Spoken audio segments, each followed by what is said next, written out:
Hello and welcome along to another interview from the Honest Football Podcast. This week we're joined by Havant Waterlooville midfielder Godfrey Poku, but Godfrey's story is a bit of a unique one in the game. No real career in youth football, his talents were spotted a bit later at college. After a brief potential opportunity to go over to the US for a scholarship, Godfrey ended up at St Albans, settling in non-league and making an impression early on, and he then got the move to Luton Town, his first professional club.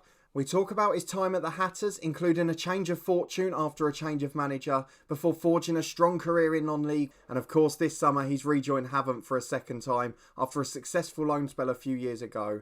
Godfrey also made Football League appearances with Mansfield Town and has had a brilliant career in the game so far. We talked to him about his footballing experiences, his unique story to get to the professional game, and some of the best players and managers he's come across in his career. Don't forget to like, share and subscribe. But this is Godfrey Poku's footballing story, and we really hope you enjoy it as much as we did. Okay, I'm delighted to be joined by Godfrey now. So I want to start, as we always do, by testing people's memory. So what's the first thing you remember about football? Whether it be watching on TV, playing in a garden, what's the first thing you remember? To be honest, I started to kick a ball when I was about 7 months. Okay. My dad showed me a video of myself kicking ball. Like 7 months, I was walking at 6.5, which is strange. Yeah, very strange.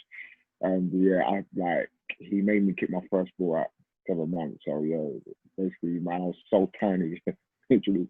But yeah, that's the first thing I remember. And then what about watching a game? A game on TV that stands out, or at the stadium? What's the first one you remember watching? Ooh, watching a game. I was watching highlights. I don't think I was that old. Liverpool versus Newcastle, when Stan Collymore, I think he scored that late winner, because my dad was a Liverpool fan. Yeah, I remember me watching that. I don't know if it was live or highlights. I don't know how long back, but that's something I definitely remember. That one. Yeah, that's my highlight. And then the final first is your first competitive football. So it can be Sunday League, child's football. What's the first competitive one? Competitive, yeah. Sunday League. I was playing for Dagenham. Local to me, it was like Dagenham something. I don't know, Dagenham Rovers. Yeah, like when I was young, really young. So that was my first competitive. I guess the big question for you, because you're probably a bit different to most of the guests we've had on. Most of the footballers we've spoken to, they're picked up very early. They're in an academy and then they gradually come out through the leagues. Whereas you you were a bit of a late bloomer to football. So what happened between your first competitive game and then ending up at St Albans? Because there's a bit of a gap there. Yeah, you know what? I've always loved football. So me growing up, like I think I took it from my dad. Like my dad's a massive football fan. He played football in Ghana back in the day, right? But I kind of started late, but I was in college at the time.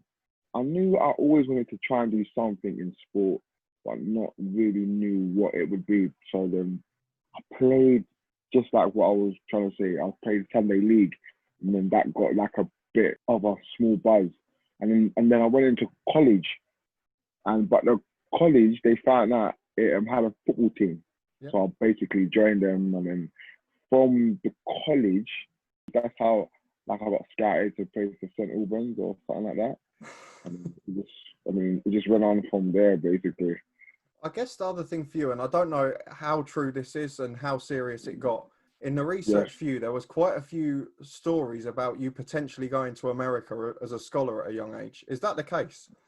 100%. I forgot. So at college, there was another college called Preston College. They wanted 2 of the best players from that college to go and help them. So at the time, my teacher picked me and one other boy. So we went over there. Good, very good. We went to Arizona, I think, if I could remember.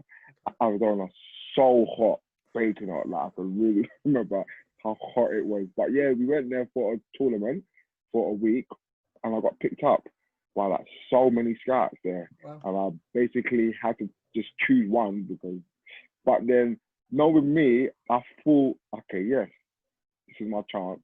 But like I didn't know that they were so into education. Yeah.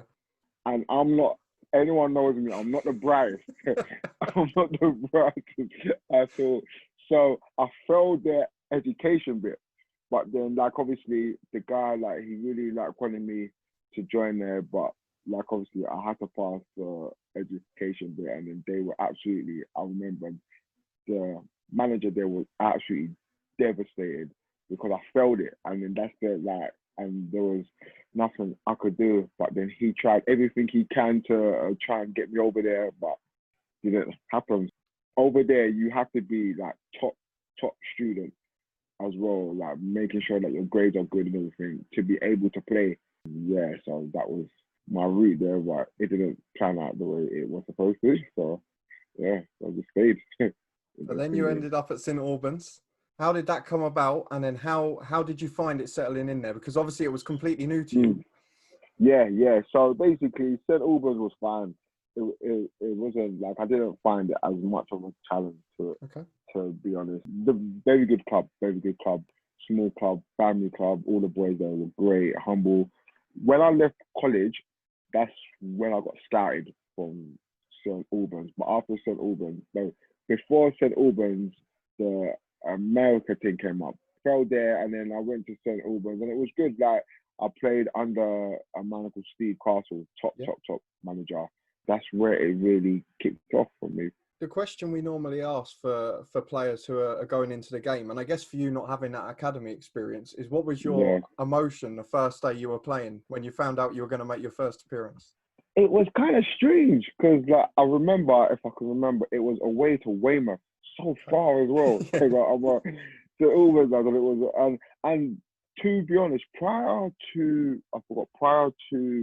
getting to St Albans, I had a lot of trials because after the America thing, it didn't work out. I got a lot of managers calling me at that time. So weirdly enough, I went on trial at Chelsea. Weirdly enough, that was crazy. I went on trial at Reading. Okay. And I went on trial at Leyton Orient. So yeah, I went on many trials, and then it wasn't as I expected, and then went to St Albans, and my first game again was Weymouth. It was just far. I can't remember the score. I think we lost for 1-1 or something like that. I can't remember. So it was about 10 years ago.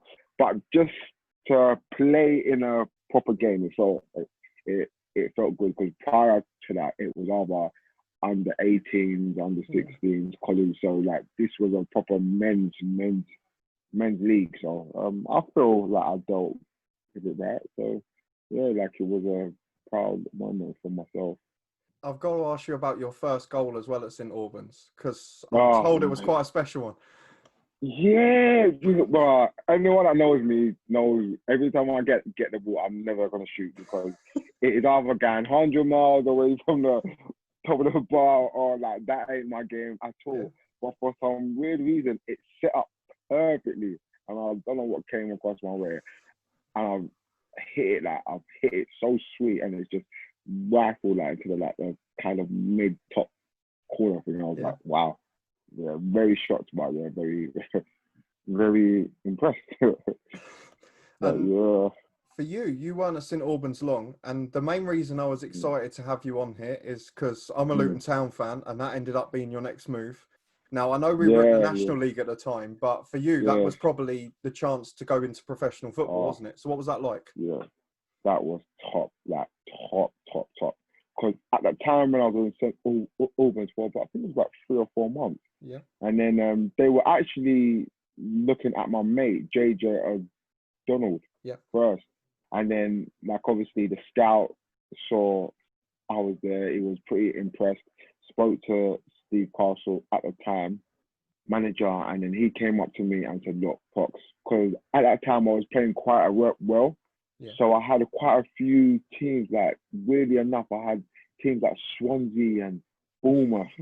And like, it was weird. Like that St Albans time was weird. And then Steve Castle begged me to stay. And then he was like, you know what? Don't go to Luton. I've got Swansea on Swansea are there. Bournemouth are there. Like I thought, I just didn't trust him. I didn't trust him. But then as soon as Luton came in, I thought, you know what, like I heard only good things, how the club's proper run, and then how the fans are, and then I had Gary Sweet Yeah. called me from nowhere, like I like I didn't know who he was. He's like, look, you're coming down there, you're signing, 2-year deal, blah blah blah. I was like, all right then, cool. Right, let's just get it started. So yeah, done that. Yeah, and then just kicked on from there. How did you find Luton? Because obviously the change from semi-pro to pro football, you haven't been in an academy, you haven't seen professional Different. football before on the inside. Mm, What was the big difference for you? massive difference. When I'm talking about, I know it was only one level up, but in terms of full time, Yeah. and the type of player I am, it was okay because I adapted. Because like when I was much younger, around like 19, 20 age, I was really bubbly. I was always around bubbly, but yeah, it was so different in terms of characters. I got into the dressing room, and I trained, and then the next day at the time, Richard Money was like, you're on a bench straight away. And I think it was away to Gateshead. Yeah, Gateshead. I remember, but I was like, what? Like, I just literally signed, and then he put me on a bench. I'm like, wow. And then, but it's just that moment of time in there, like the dressing room, like you had Keith Keane, like what a player, and then you had Kevin Nichols. He was crazy. Of like, literally, I've not seen, but what a top man you had. Kevin Gallen at the time. You had Adam Newton. You had Shane Blackett. You had Tiles. Yeah. Kevin Pilkington. And I'm going into that dressing room and I'm thinking, nah, like these characters, they're big characters.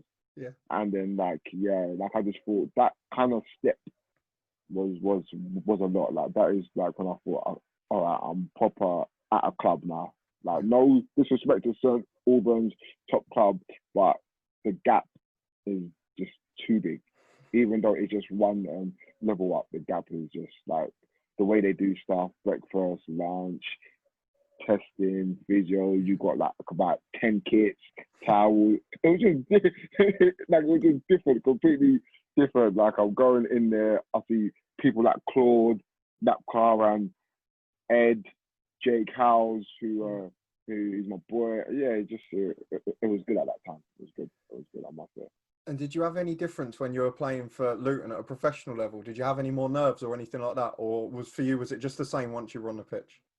To be honest, I just like wanted to play. I was dying to play, literally dying to play, like literally. And I know every training session, Richard Money at the time was like, Pox, just calm down. Like, what's it? Like, you will get your chance. And I'm going around in training, smashing everyone, and like everyone's like, Pox, calm down. Like, like literally, yeah, man. It was like I had a bit of nerves. I can't even remember who. Barrow. I always do the long journeys. I don't know what it was at that time, but yeah, my debut was Barrow away, and I came on for 20 minutes, and afterwards I got good praise over it. So yeah, I liked it, but like I just couldn't wait to just step on the pitch and like play regardless. That's what we like to hear, because that's the same as the fans. So that's the main thing for us. Yeah, exactly. That's true. What I wanted to ask about Luton is because you were probably one of the most appreciated young players when you came in, because I guess the style of play you were always going to be popular with the fans. But something seemed to change when Richard Money left. And I'm not going to ask for controversy here, but I think it's fair to say Gary Brabham was quite outwardly rude to you. Oh, mate, I couldn't stand the guy. I'm sorry. I'm not one to go out. But when Richard Money left, I was devastated because I knew my time was there, and there was no way that he told me before. He said, "Fox, you'll definitely get your chance. Be patient." And he was kind of putting me in small bits, and I just think, no. And then I think it was the following season. He said to me, "Okay, just get through this season because you just signed on that. Get fit on that. Next season, it will be yours." Like. Literally, so like I was buzzing, and then he got sacked, and I was thinking, and then Gary Brabham come in, and I was thinking, oh my! And the first thing he just didn't care about me at all. He like it was weird because he praised me a lot in training, but he never paid me. So it was like so then I just asked him to leave because, well, not leave, just to go out and play games because I was bored just training.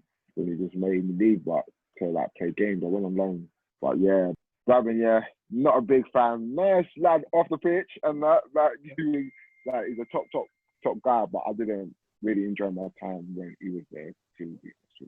No, I appreciate your honesty with that. I think it's the same thing a lot of footballers say is you just want a manager who's honest with you, just to say, this is why you're not playing, this is why you're not in the team. So exactly. And then he didn't say that, he didn't hardly speak to me at all. yeah. He didn't tell me what I had to do. He didn't tell me what I need to work on. He just thought, you know what, Pox is young, take him out there. But he had no faith in me. Like he had no trust in me at that time. Like I'm not trying to compare myself, but I felt like I could have given something at that time as well. Yeah. But he just didn't trust me. So fair enough, innit? You have to just do what you need to do. Yeah. And then after a couple of loan spells again, you ended up making the move to Mansfield. So again, National League, staying in a professional game at the professional level. Yeah. I guess again there you didn't really get much of a first team chance. So I guess the question is, when you joined, did they make that clear to you, or did you think you'd be in the first team? No, that was a strange one because, like I said, when I left Luton, they offered me a contract, Luton, and I started when Brabham left. I played under Paul Buckle, and he started to play me small bits as well, and he was another manager that I really liked. Like the best one was Richard Money, but he was probably another one. And it was only because of my injury. I think it was the playoff. I started to play, and then I got injured, and then I missed out the playoff final. Who was it against? I think it was Wimbledon or one, yeah. I think it was that one. And then I missed out, and then they said, "Oh, okay, we're gonna offer you a new contract." But then I was a bit like, I don't know. And at the time, Kevin Nichols was my agent. Okay. yeah, top man. I love it to bits, man. But then we got a call from Adam Murray because he was out of Luton as well. And I was like, yeah, Pops, come over. Like he was dying to get me over. Yeah. Literally, so I spoke to Kev and we was like, you know what, this could be the good move because I stayed at Luton for 3 years, I think, or something like that. And I just thought I need to go out and kickstart and play ball again. And then I've gone to Luton, good deal, appreciate it. And then I was just thinking to myself, like, this is not it. Like, I've gone over there, and Paul Cox was the manager again. Another guy I can't stand. I'm sorry to say that, but every player has the managers that they don't get on with. And he was probably worse than Brabham. Like, he just hated me as soon as I got in. And I'm not loud. I'm just cool.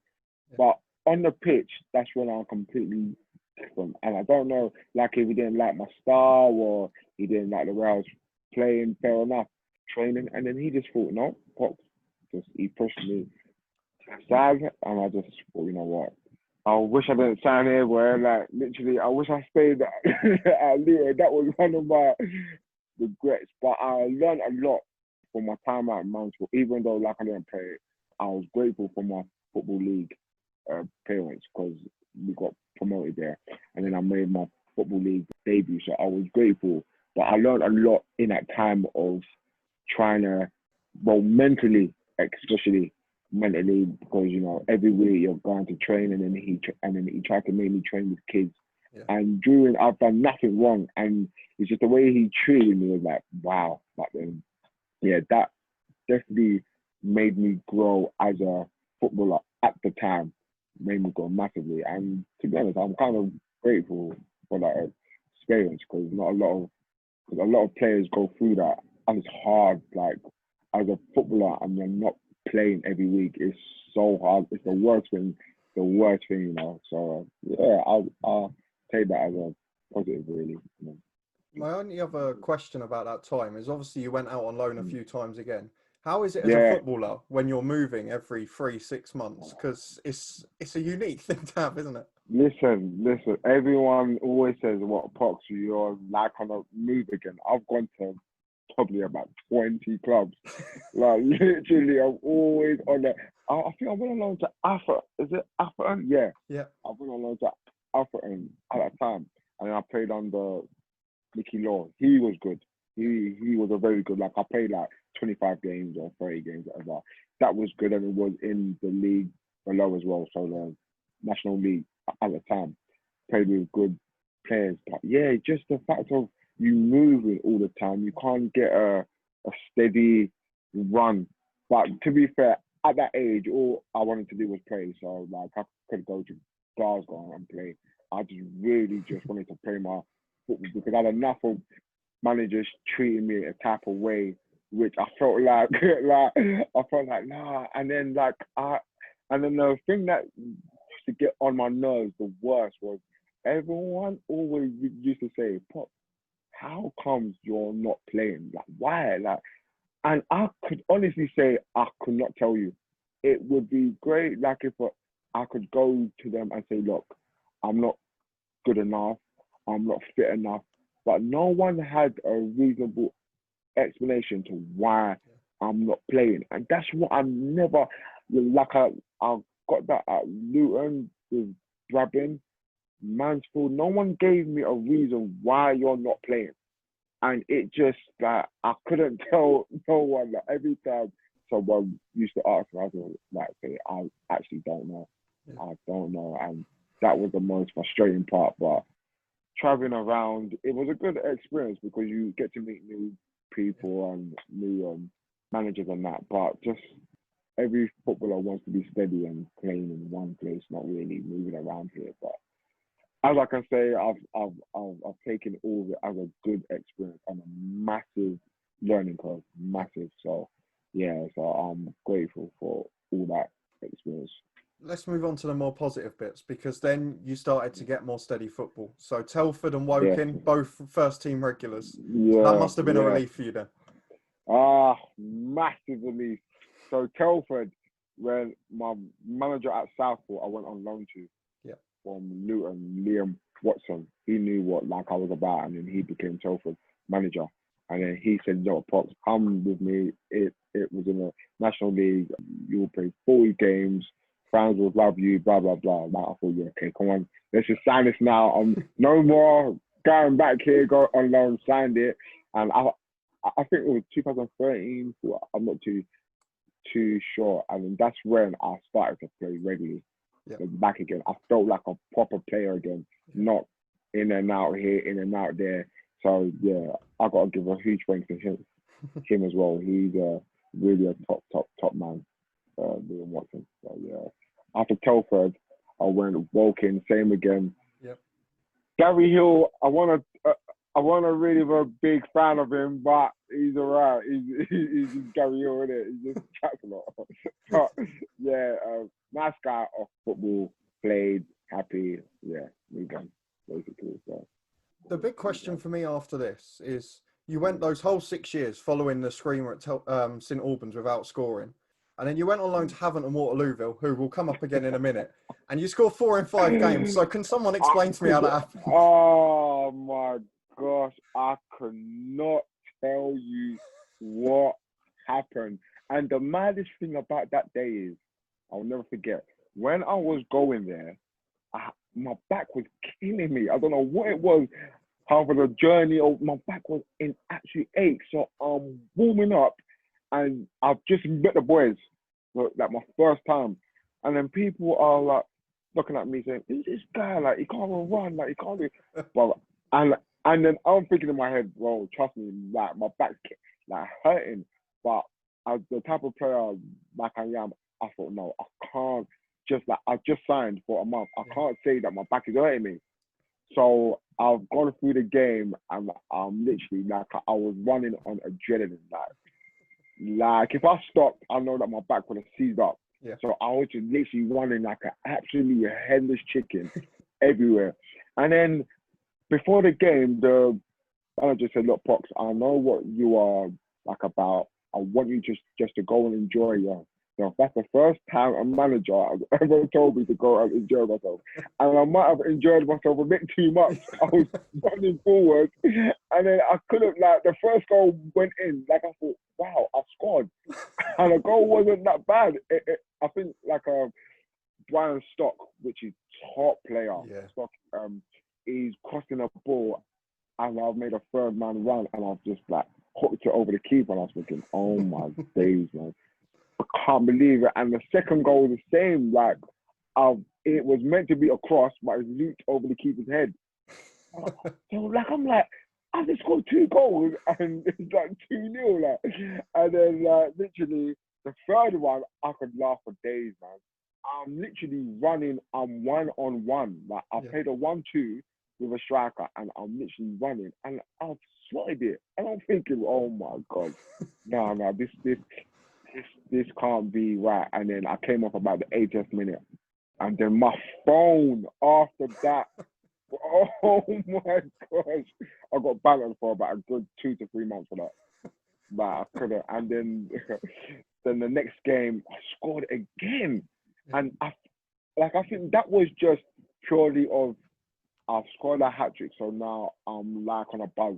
Yeah. So the ball just dropped, and I was here, like, I just kicked it, and it just went bottom corner. I was thinking, oh no, not again. And then everyone's banning me again. And because, to be honest with you, I was wearing a guy called Sam Clucas.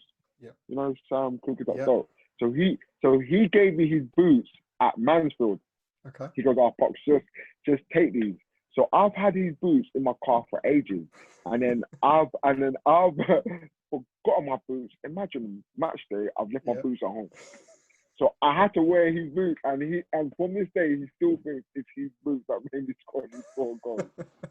Literally, but I can only say that because I'm a massive believer of faith. I try to be the best Christian I can be, but I'm a massive believer in faith, and I believe that was, for me, God really changing my ways in that situation. And I could only properly say, if it wasn't for God at that time for me, then I don't know what would happen. So I'll always be grateful to God for what He done for me, like scoring a hat trick, and not even just that. My whole time at that club, I felt like it was just something, a feeling that I can't really explain. You know? Yeah, I just felt like I was really blessed at that time. Really. So yeah. I guess it obviously stuck in their memories as well, which we'll come to in a minute, because there's some recent news on that front. But I want to go in between to Oxford City, because the goals carried on there, and you got first team football. So that must have been a nice move for you. Yeah. Oxford again, very small club, but a very family club. Good people, a lot of volunteers, no big time players. It was a club where I think I made like 70, 80 appearances in 2 years. So I kept on playing, and I kept on enjoying my game. But at that time, I learned a lot about myself in terms of, I was playing centre half. Weirdly, centre half, like with my height and everything, I'm playing centre half, I'm playing right back, I'm playing left back, I'm playing centre midfield. And it was a time that I learned so much in terms of, you know, where to play, because I'm always been a centre midfielder. But for first year of that season, I played right back because our right back got injured. And then our centre half got like injured, and then they put me there. So basically, I was like everywhere. So like, I just enjoyed my time there. Good people, good boys, and that played well. And then they tried to offer me a new deal. I said, you know what, I think it could be my time to leave, and then I just thought I'll leave. I think the only club we haven't covered yet on the way back is Wealdstone. So how did you find that? Yeah. That one was a good club again. Played every game. Yeah. Top players. Very good club. Well supported. And they get good at fans and that. Yeah, again, that it was just enjoyable. Like, you're playing your best football when you're enjoying yourself. You can ask anyone. And for them, since 2000, I think I was 13, when I started playing all the time, I was 14. and I've played all the time. Like I've always been smiling, like, because you're always playing, and then there's a different buzz to you and that. So yeah, my time at Wealdstone was good. The only thing is that we missed that on the playoffs because Woking, we got absolutely bumped in that game as well. Jake Hyde was offside about 5 yards, and we were 2-0 up. I'll never forget, and the boys still banning me from this day. But yeah. Lovely club, top manager as well. Bobby Wilkinson, and the staff at that time, lovely guy. Like he probably, I could say, one of my after Richard Money, or it's tight between him and Liam Watson. But they like kind of made me a leader.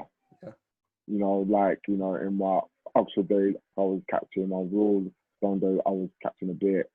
Yeah, so that one, Telford, I was captain a bit. So like, out of them, like, they like proper made me as a leader. So yeah, that club, top club. I got so much respect for them.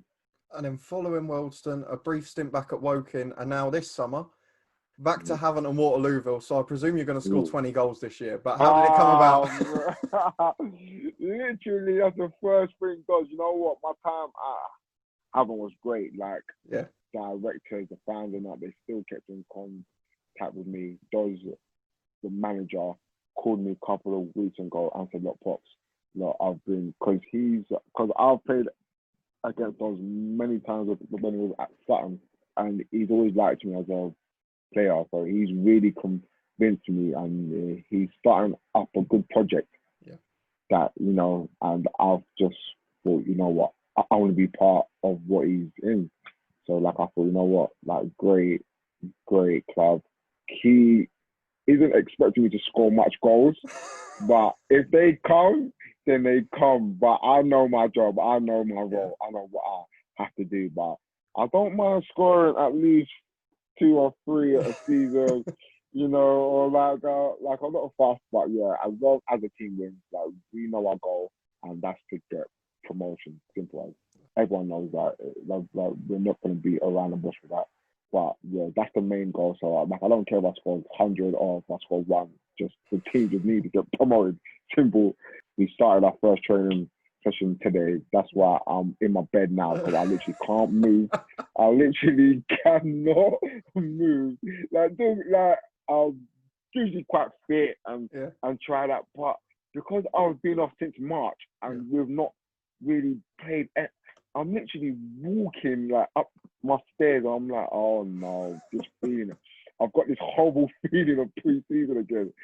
I was thinking, so basically, like, we've done a double session as well. But I was thinking, oh my God, all worth it soon. I want to finish off with some quick fire ones, if you're all right, because it would be a bad reason not to if you've had such a distinguished career. So the first thing, the best player you've played with and the best player you played against. Oh, they're the tough ones, by the way. The best player I've played with. All right, I'm gonna say Keith King. Okay. Reason being because he helped me so much at my time at Luton when I wasn't playing, and the thing is, he knew that I should be playing. That's the worst. The worst thing about it, like me and Keno always kept in contact, always spoke. Yeah, Keno in training, just everything was just top. Like I can see why he was a Luton favourite. Like I know that, you know, he was born and bred in that, but Keith King, it is either him or Kevin Nichols. Even at that time where he had one leg, I thought Kevin, I thought even at that time, like you can see his ability with the ball and everything. I was just thinking, wow. And then he was telling me how at that time he was captain for Leeds and that. I've gone home, I watched him on YouTube and I was thinking, is that the same player as he was in Leeds? I'm thinking, oh my gosh, what a player. But it's either Keith King, Kevin Nichols, but I say Keith King. Fair enough. Against. Yeah. Against. Do you know what? Luton, we played a pre-season friendly against Palmer. Right, yeah. And I was thinking, okay, cool. I didn't know who he was, the most littlest geezer, bald head, And then he gave me his shirt after. His name was Giovinco. Oh, yeah, yeah. And I was thinking, oh my, like, I've never seen a player, because me, I like to get closer players, tackle. He did not even allow me to get like 5 yards near him, because the first time we got the ball, I kicked him straight away, like straight away. After that, I could not get near this guy, and I was thinking, no, Giovinco, what a player. And then, like, I didn't know who he was, how good he was again. So afterwards, we like smiled. He gave me his shirt. I went and I typed his name, and I was thinking, oh, like, this guy is a top play Champions League. He's I'm thinking, wow, like, what a player. I'll never ever forget Giovinco. I'll never forget his name. Literally, what a player, man. What Not a bad one to be able to give. I'll give you that. Oh, what a player, man. Literally. 2 more to go then. And the first one is the one that you've probably listed 3 already that are going to be close. Is the best manager you've worked under, or even your favourite? I'm going to make you choose between the 3. Okay. I'll say Richard Money. Has to be, man. I've got like, people used to call me his son in training. That's how bad it was. Like, people used to call me, you're Poku's son, or whatever. I mean, you're Gaffer's son and that. And I had a lot of time for him. He literally spoke to me every day, like trying to tell me what I need to do to get in the team. And it was good, because at that time I was 19, I was young. He made me feel in the group like straight away, and like he didn't hide it. And that's why, back again, I was so deviled when he left. I couldn't believe it, because I've always thought if he stayed, my career would have been so different just by him staying. If he stayed, I would have never left Luton. Simple as. But yeah, I've got to say, Richard Money. I saw him about 4 years ago. He was a commentator with BT Sport, like we do the National League games. And I didn't know it was him. Yeah. And he's like, Parks. I was like, easy. And I've got one closer. I literally went up to him and gave him the biggest hug. I jumped on him. And he's like nearly pulling down on the floor because he's so old. Literally. But yeah, it has to be him. Top man. Fair enough. Like, I've got a lot of time for him. Yeah. And then the final one, I think I might know where you're going with this, but we'll wait and see. Is the favourite game you've ever been involved in as a player? You know what is great? What's my thing? Because I don't care about scoring. I know people will say that, but I'll probably say my Football League debut against Burton. Because I thought because that came out of nowhere. Yeah. Because again, the manager said, look, Pox, you've trained well, you deserve to play. And I thought, okay, cool. And then after the game, everyone was like, Pox, you deserve to get man of the match. Even though we lost, I felt like the man of the match performance I put in was good enough. And I thought, you know what? This is it. Like, this was a wonderful experience. I've not played a lot of games in the league, but just to have that feel to be a league player is, I'll say, making my Football League debut. And then have a You got to get a hat trick in there somewhere.